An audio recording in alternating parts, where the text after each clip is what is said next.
Good morning, student. Welcome to today's Science and Technology lecture part second. Student, we have discussed the chapter number 7, energy flow in ecosystem. Energy flow in ecosystem मध्ये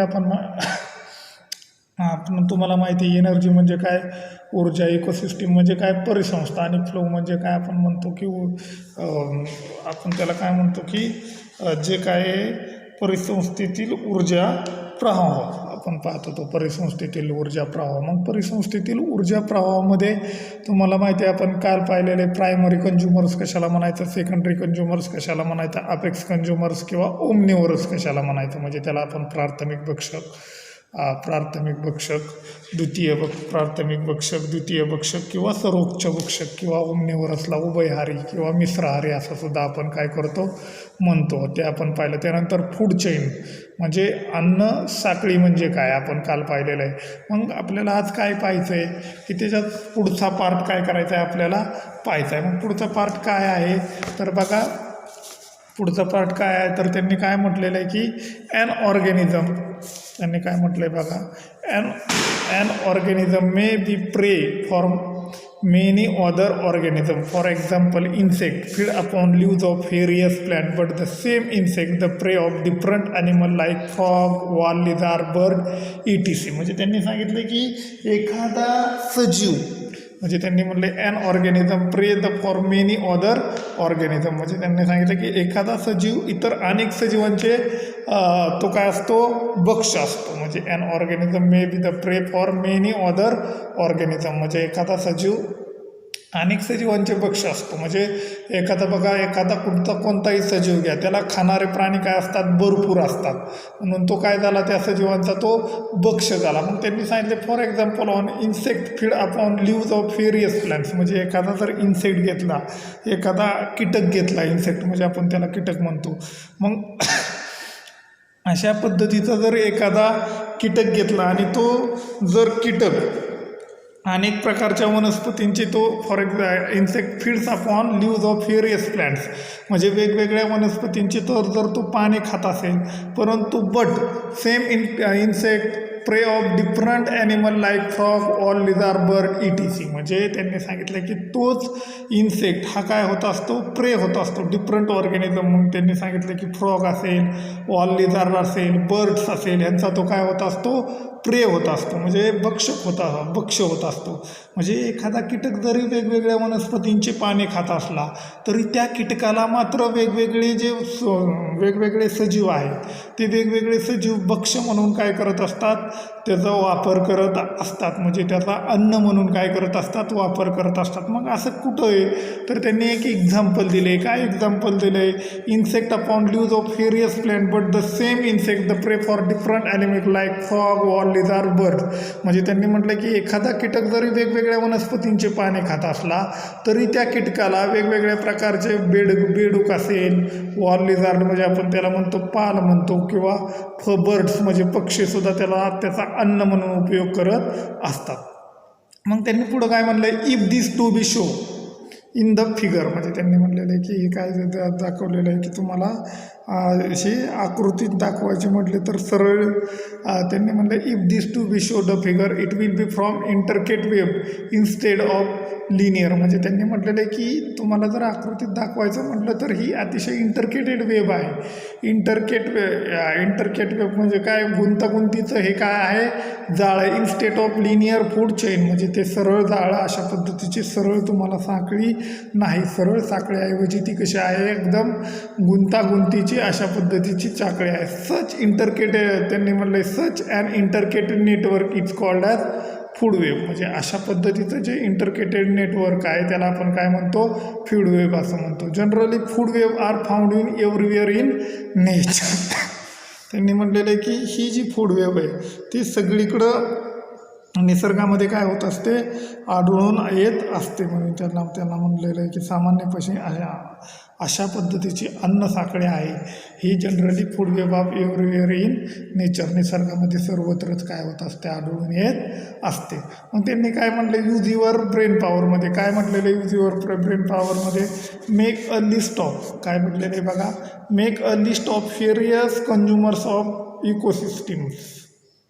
around you and classify they according to mode of nutrition. म्हणजे त्यांनी म्हटलेलं आहे की सभोवतालच्या परिसंस्थेमध्ये जे तुमचे अराउंड असं म्हणजे तुमच्या सभोवतालच्या परिसंस्थेमध्ये जे काय वेगवेगळ्या त्यांचे वेगवेगळे जे परिसंस्थेनुसार तुमच्या सभोवतालच्या परिसंस्थेमध्ये जे पोषण पद्धतीनुसार त्यांचं काय करा तुम्ही वर्गीकरण करा.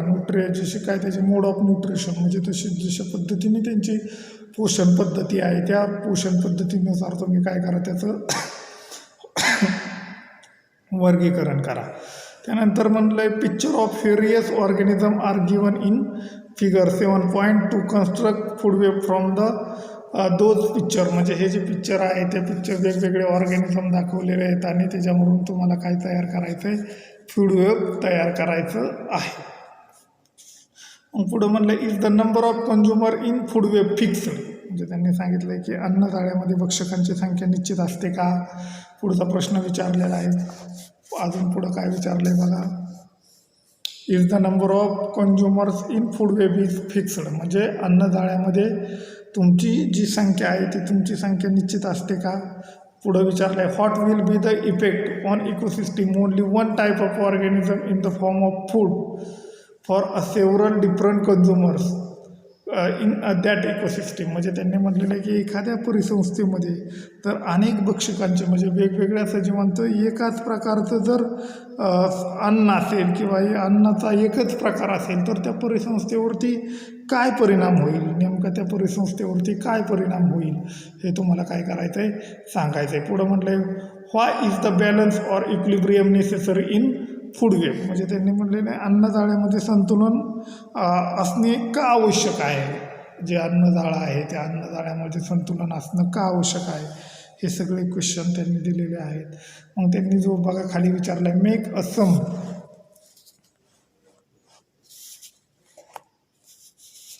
पुढं विचारलेलं आहे make a some interesting observation while having a meal at a home. Identify the trophic level of the various food atoms in your dish. Identify your own level in the chain. म्हणजे त्यांनी म्हटलं की घरी जेवताना एक गमतीदार निरीक्षण करा की ताटातील जे विविध अन्नपदार्थ आहेत ते अन्नसाखळीतील कितव्या टप्प्यातील आहेत हे तुम्हाला काय करायचं आहे. घरी जेवताना सहज आपण जेवण करत असतो त्या जेवण करत असताना तुम्हाला काय करायचं आहे ह्याचं सगळ्याचं ऑब्झर्वेशन करायचं आहे आणि तुमच्या लक्षात येईल की आपण ज्यावेळेस जेवण करत असतो त्यावेळेस जेवण करत असताना आपल्या ताटामध्ये कोणकोणते अन्नपदार्थ आहेत आणि ते कोणत्या टप्प्यामधले आहेत.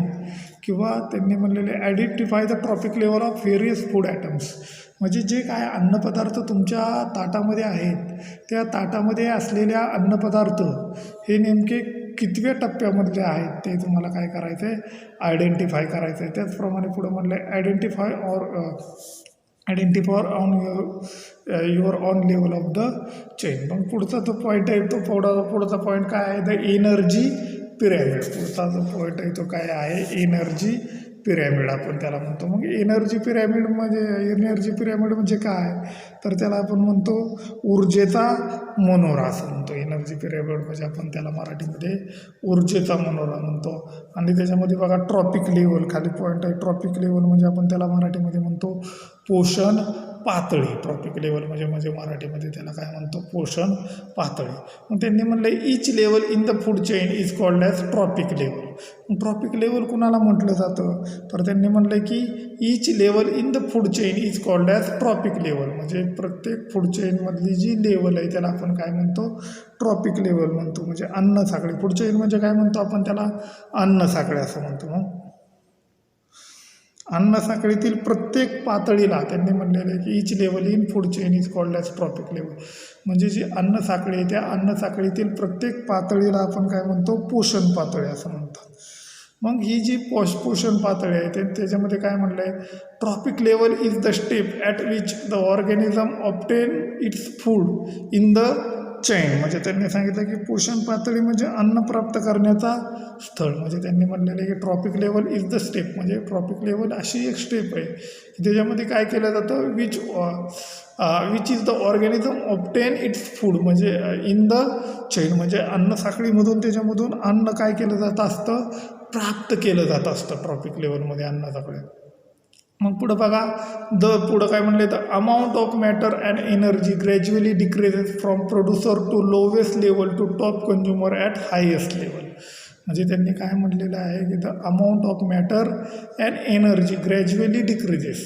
म्हणजे प्रोड्युसर म्हणजे काय बाबांनो, उत्पादक. उत्पादक कोणाला म्हणतो तर ज्या निसर्गामधल्या ज्या सर्व हिरव्या वनस्पती आहेत त्या निसर्गामध्ये असणाऱ्या सर्व हिरव्या वनस्पतींना आपण काय म्हणत असतो, उत्पादक असं म्हणत असतो. मग त्यांनी म्हटलेलं आहे की the amount of matter and energy gradually decreases from producer at lowest level to top consumer at highest level. म्हणजे त्यांचं म्हणणं आहे की जे अन्न साखळीमध्ये जे अन्न घटक आहेत त्यांच्या निम्न उत्पादकापासून जे उच्च स्तरावरील भक्षक आहे त्याच्यामध्ये जी एनर्जी आहे ती एनर्जी हळूहळू ग्रॅज्युअली म्हणजे काय म्हणतो आपण, हळूहळू ती काय होत असते, कमी होत जात असते. म्हणजे त्यांनी बघा काय म्हटलेलं आहे की जी food of the amount of matter of energy gradually decreases from producer at lowest level to top consumer at highest level. म्हणजे प्रोड्युसर ॲट लोवेस्ट लेवल म्हणजे आता खालचा जो उत्पादक असतो तो उत्पादकापासून जी टॉप लेवल आहे, हायेस्ट लेवल आहे. म्हणजे उत्पादक म्हणजे काय आला, वनस्पतींना एखादा कीटक खातोय, कीटकाला एखादा बेडूक खातोय, बेडकाला एखादा साप खातोय, सापाला गरुड खातोय आणि गरुडाचं पुन्हा काय होतं आहे, मृत पावतं आहे आणि त्याचं काय होतं आहे, डिकम्पोजिशन होतं आहे. म्हणजे त्याचं विघटन होतं आहे, त्यांना आळ्या बिळ्या त्याचं डिकम्पोजिशन करतात.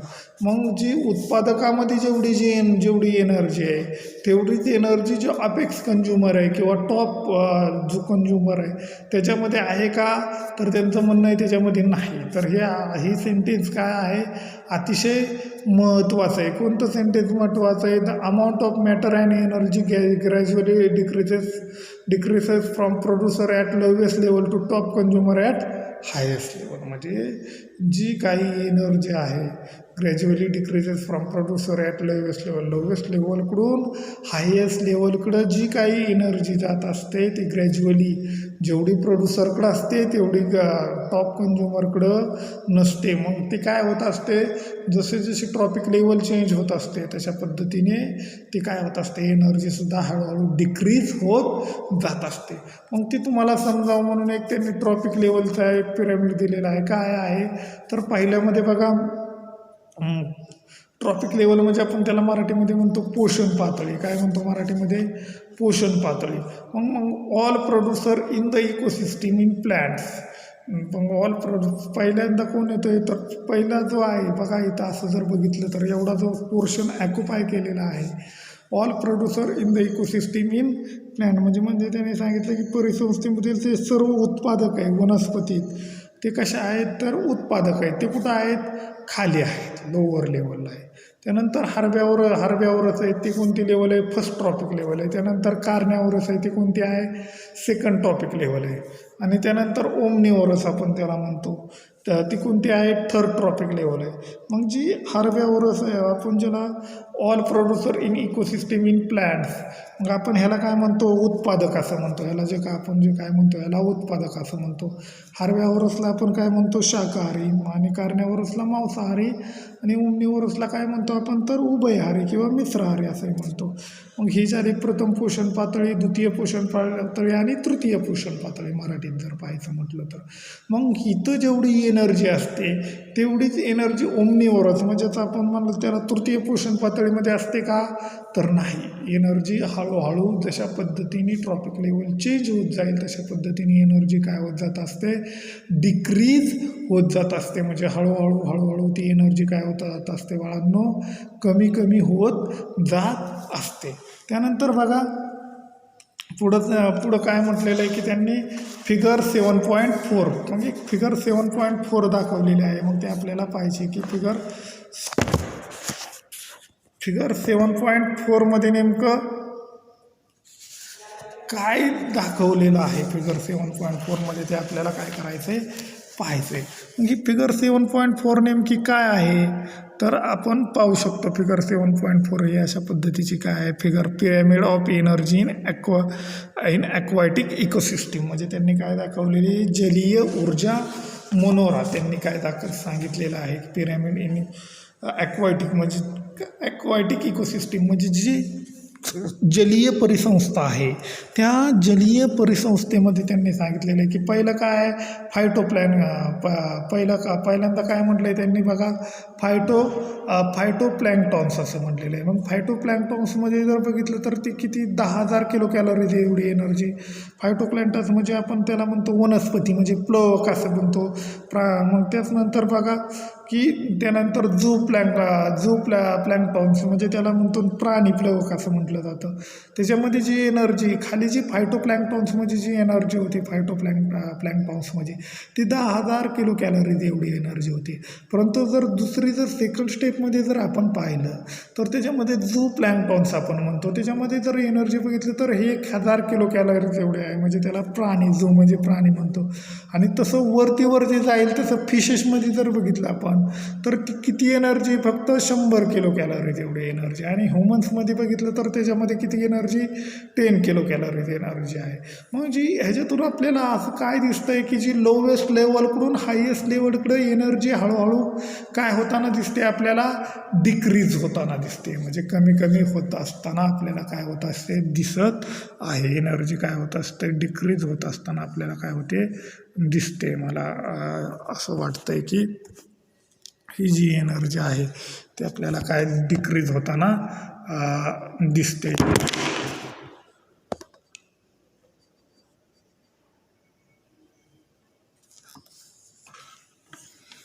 त्यानंतर पुढं आपण पाहू शकतो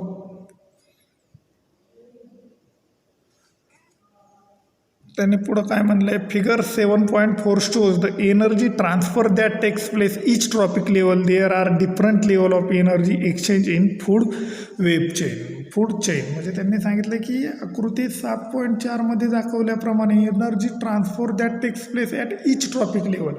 म्हणजे प्रत्येक ट्रॉपिक लेवलकडे एनर्जी काय होत जाते, ट्रान्सफर होत जाते. म्हणजे त्यांनी म्हणलेलं आहे की shows the energy transfer that takes place at each trophic level. There are different level of energy exchange food chain. म्हणजे त्यांनी सांगितलं की वेगवेगळ्या फूड चेनमध्ये जी एनर्जी आहे ती एनर्जी काय होत जाते, एक्सचेंज होत जाते. जसं की आपण इथं बघितलं की फायटोप्लँक्टॉन्सपेक्षा प्लँक्टॉन्समध्ये एनर्जी एक 10,000 किलो कॅलरीज एवढी एनर्जी फायटोप्लँक्टॉन्समध्ये होती. मात्र प्लँक्टॉन्समध्ये एनर्जी किती होती, 1,000 किलो कॅलरीज एवढी एनर्जी होती. म्हणून त्यांनी म्हटलेले की it shows that the energy transfer that takes place each trophic level. There are different level of energy exchange in the food chain. म्हणजे त्यांनी सांगितलं की वेगवेगळी जी एनर्जी आहे फूड चेनमधली ती वेगवेगळी एनर्जी फूड चेनमध्ये एनर्जी काय होत जाते, एक्सचेंज होते. The initial quantity of energy goes on decreasing of every level. म्हणजे त्यांनी सांगितलं की जी इनिशियल क्वांटिटी आहे, the initial quantity of energy goes on decreasing at every level of energy exchange.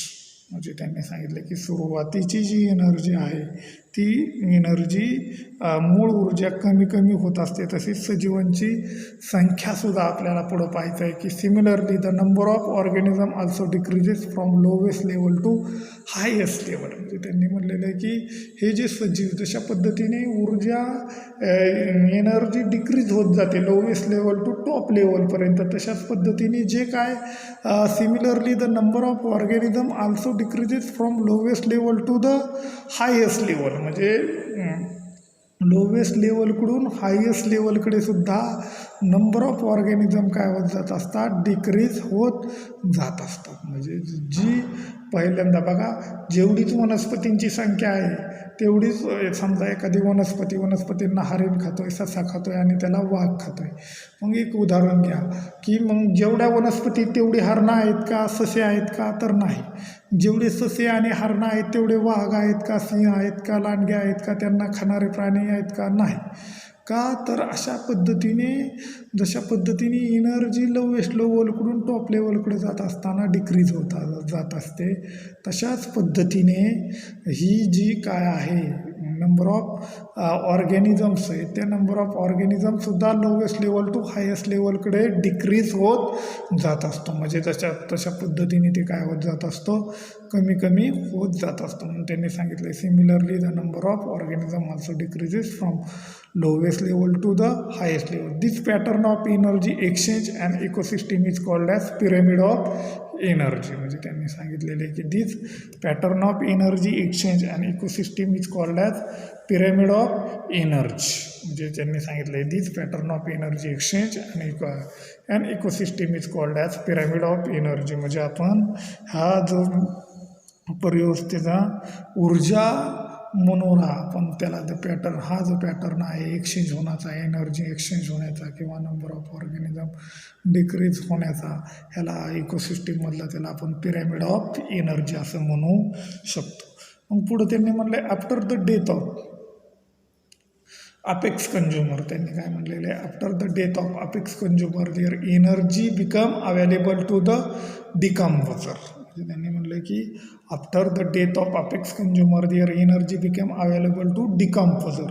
म्हणजे सर्वोच्च भक्षकाची ज्यावेळेस मृत्यू पावतो after the death of apex consumer, म्हणजे त्यांनी म्हटलेलं आहे की सर्वोच्च भक्षक मृत पावल्यानंतर त्याचा मृत शरीराचे विघटन करणाऱ्या विघटकांना ती ऊर्जा काय होत असते, उपलब्ध होत असते. म्हणजे कसं इकडं तुम्ही पाहू शकता after the death of apex consumer their energy become available to the decomposer. fungi and other microorganism decomposes the body of dead animal. they are called as decomposers. म्हणजे आपण त्याला काय म्हणू शकतो, डिकम्पोजर्स असं म्हणू शकतो. They are called as decomposers. म्हणजे काय बघा की मी पुन्हा एक उदाहरण घेतो. गवत आहे, गवताला हरिण खाते, ससे खात आहेत आणि त्यांना वाघ खाते. वाघ मृत पावल्यानंतर काय होतं बाबा की तो कुजतो, मग त्याचं डिकम्पोजिशन होतं. म्हणजे ते कुजल्यानंतर म्हणजे त्यांनी म्हटलं after the death of apex consumer their energy become available to the decomposer. म्हणजे त्यांनी सांगितलं की अशा वेळेस ज्या वाघाच्या शरीरामधली जी एनर्जी तो डेड झाला, अपेक्स कंझ्युमर आपण त्याला म्हणू टायगर, आणि तो डेड झाल्यानंतर ती जी एनर्जी आहे ती एनर्जी त्याच्या शरीरामधली त्याला डिकम्पोजर्स म्हणजे त्याचं विघटन करण्याचं काम कोण करणार आहे, डिकम्पोजर्स. म्हणजे आपण त्याला विघटक असं म्हणतो. वेगवेगळे फंजे असतील किंवा अदर मायक्रो ऑर्गॅनिझम्स असतील. फंजे म्हणजे आपण कवक म्हणतो किंवा अदर मायक्रो ऑर्गॅनिझम किंवा वेगवेगळे सूक्ष्मजीव त्याला काय करतात, डिकम्पोजर्स करतात. म्हणजे त्याचं विघटन करण्याचं काम करत असतात. मग अशा वेळेस त्यांना ती एनर्जी जी ज्यावेळेस अपेक्स कंझ्युमर डेथ होतो त्यावेळेस ती एनर्जी काय कुणाला प्राप्त होत असते, तर जे काय मायक्रो ऑर्गॅनिझम आहेत, फंजे आहेत, त्याला आपण डिकम्पोजर असं म्हणतो. Bodies of dead animal they are called as decomposer. मग डिकम्पोजर कुणाला म्हणायचं, तर जे काय बुरशी किंवा सूक्ष्मजीव हे मृत प्राण्यांचे निर्जीव शरीराचे काय करतात, विघटन करतात. त्यांनाच आपण विघटन असं म्हणतो. म्हणजे परीक्षेला विचारला जातो what is mean by decomposer. Decomposer म्हणजे काय, तर त्यांनी म्हणलेलं आहे की बघा त्याची व्याख्या लिहिताना तुम्ही कशी लिहिताल, तर बघा after the death of apex consumer their energy become available to the decomposer. म्हणजे त्यांनी सांगितलं की ज्यावेळेस अपेक्स कंझ्युमरची ज्यावेळेस डेथ होते त्यावेळेस ती एनर्जी कुणाला अवेलेबल होत असते, तर डिकम्पोजरला अवेलेबल असते. तुमच्या लक्षात आलं पाहिजेत बाबा की शेळी, मेंढ्या, गुरु हे काय करतात, गवत खातात आणि त्यांना लांडगा खातो. लांडगाचं मृत पावतो जंगलामध्ये, त्यावेळेस त्यांना तो कुजतो म्हणजेच काय होतं, बुरशी असेल, वेगवेगळे सूक्ष्मजीव असतील, त्याच्या शरीराचे काय करतात, विघटन करतात. त्याच्या शरीराचं काय करत असतात, विघटन करत असतात. मग ती त्याच्या शरीरामधली जी एनर्जी आहे ती कुणाला प्राप्त होत असते, तर त्या सजीवांना काय होत असते, प्राप्त होत असते. म्हणूनच त्यांनी त्याला काय म्हटलेले, डिकम्पोजर्स. म्हणूनच त्यांनी म्हटले they are called as decomposers. आपण त्याला काय म्हणत असतो, डिकम्पोजर्स असं म्हणतो. इन द प्रोसेस ऑफ त्यांनी म्हटले पुढं in the process obtaining food from the remains of organism decomposer convert them in to simple carbon compound. म्हणजे त्यांनी सांगितलेले की पुढं काय म्हटलेलं आहे की the organism decomposer convert them in to simple carbon compounds. म्हणजे डिकम्पोजर काय करतात, तर त्याचं रूपांतर साध्या कार्बनी पदार्थामध्ये करत असतात. मग पुढं त्यांनी म्हटलं आहे this substance easily mix with air, water, soil from where they are again absorb by plants and in. त्यांनी म्हटलेलं आहे की अशा पद्धतीने ते कार्बनी पदार्थामध्ये रूपांतर झाल्यानंतर पुढं म्हटलेलं आहे की this substance easily mix with air water and soil, म्हणजे ते साध्या पद्धतीने this substance easily mix with air water and soil from where they are again absorb by plants and incorporated, त्यांनी म्हटलं incorporated into the food chain, म्हणजे त्यांनी काय म्हटलेलं आहे बघा की तुम्हाला दिसलं नसेल. They are called decomposer. पुढं काय म्हटलं, in the remains of organism decomposer convert them in to simple carbon compound, म्हणजे त्यांनी सांगितलं की ती जी एनर्जी ते ॲब्सॉर्ब करतात, ती ॲब्सॉर्ब केलेली जी एनर्जी आहे, this simple carbon compound this substance easily mix with air, म्हणजे त्याचं रूपांतर, त्या ऊर्जेचे रूपांतर ते साध्या कार्बनी पदार्थामध्ये ज्यावेळेस ते मिळवतात विघटन, त्याचे रूपांतर साध्या कार्बनी पदार्थामध्ये करतात आणि साध्या कार्बनी पदार्थामध्ये त्याचं रूपांतर केल्यानंतर त्यांनी म्हटलं दिस सबस्टन्स इझिली मिक्स. मग त्यांनी साध्या कार्बनी पदार्थामध्ये रूपांतर केल्यानंतर ते जे पदार्थ आहेत ते कुठं मिक्स केले जातात, तर पुढं म्हटलं this substance easily mix with air water and soil from where they are again absorb by plants, म्हणजे त्यांनी म्हटलेलं की ते पुन्हा कशामध्ये ॲब्सॉर्ब केले जातात, वनस्पतीमध्ये ॲब्सॉर्ब केले जातात. बघा आपण बघितलं एखाद्या प्राणी, वाघ असेल, लांडगा असेल, सर्वोच्च भक्षक मृत पावतो, अपेक्स कंझ्युमर ज्यावेळेस डाय होतं त्याचं डिकम्पोजिशन होतं, म्हणजे त्याचं कुजलं जातं, मातीत रूपांतर होतं, आणि मग तीच माती पुन्हा हवा असेल, वारा असेल, पाणी असेल याच्या स्वरूपात एखाद्या वनस्पतींच्या बुडाशी येते आणि ती पुन्हा कशामध्ये होत असते, तर त्यांनी म्हटले पुन्हा वनस्पतीकडून शोषली जाते आणि पुन्हा ते अन्न साखळीमध्ये संक्रमित होत जाते. म्हणूनच त्याला इंग्रजीमध्ये पुढं काय म्हटलं आहे की this substance easily mix with air water and soil from where they are again absorb by plants, म्हणजे त्यांनी सांगितलं की पुन्हा ते सबस्टन्स ॲब्सॉर्ब केले जातात आणि ते substance are again absorb by plants आणि incorporated into the food chain, म्हणजे पुन्हा ते अन्न साखळीमध्ये काय होत असतात, संक्रमित होत असतात.